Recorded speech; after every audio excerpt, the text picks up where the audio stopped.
ArsenalFanTV here with Gary Lineker, the Champions League trophy. Yep.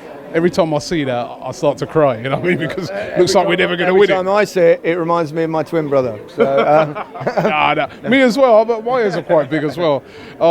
Leicester done all right in it this year though, didn't they? They did very well. You know, to get to the quarterfinals and to get past a team like Sevilla was pretty good performance. Did well in the group stage, won their group, and went further than Arsenal. I don't want to rub that in any way, shape or form, but they did brilliantly, really. Amazing story. I wanted to ask you about Arsenal.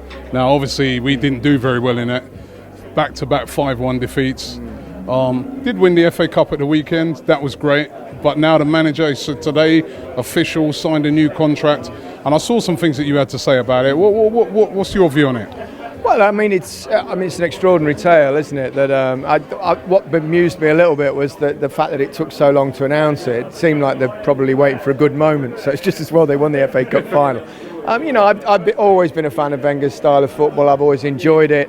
Obviously, he's not had so much success in recent years, and he's kind of divided the Arsenal fans over whether he should stay or whether he should go. I hope he doesn't spoil any kind of legacy or any kind of love and affection that the Arsenal fans have for him by overstaying his welcome. That, of course, depends how they do in the next 2 years. Yeah, I was going to say, what does he have to do to win back the trust of a lot of Arsenal fans? Well, you probably answer that better than me, but I would imagine most Arsenal fans would like to see them do better in better in the Champions League, not in it this year, but certainly, I guess, win a title is what they want. That's what the expectancy levels are. Arsenal's a big football club. Is it enough to continue to finish in the top four? And this season, obviously, he didn't. In terms of the people that own the club, it seems to be enough that they keep going along the path that they're going on at present. You know, you've also got to remember that just because you think you might want a new manager doesn't automatically mean that your team's going to be more successful. We saw at Alex Ferguson, when you've got a club dominated by one single figure for such a long period of time, it actually makes following him very difficult indeed. And the club is kind of setting its ways in different, and it's a big change. So whoever does come in eventually after Wenger finishes will be a massive change, and it will be a really tough job.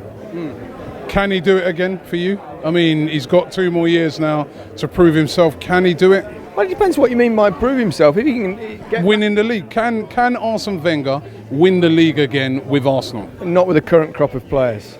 No, they are. You know, this season speaks for itself. A lot of points behind Chelsea, a lot of points behind Tottenham.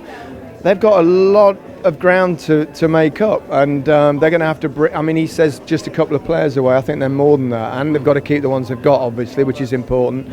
But you know, at least I would say at least 3 or 4 really good players away from actually winning a title. Okay, thank you very much.